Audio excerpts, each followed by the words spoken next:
Okay, so what are these? Two of them. Are they for your eyes like this? No.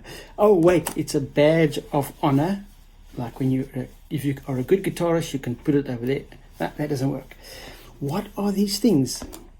This is called a plectrum or a pick. Ooh, got to be careful when you say that word. All right, this is a plectrum or a pick, and you use it with a guitar.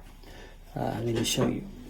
Here's your guitar, and all you're doing is you have your plectrum like that. You play like that. Ooh, guitar's false. Ignore that. Okay, so this is a plectrum. I'm not a big plectrum fan. I like it, but I'd rather use all my fingers. To hear the false guitar again.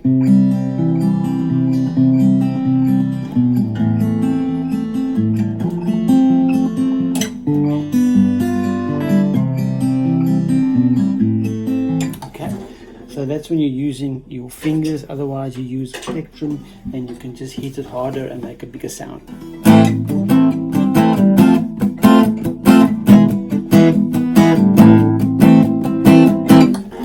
The plectrum.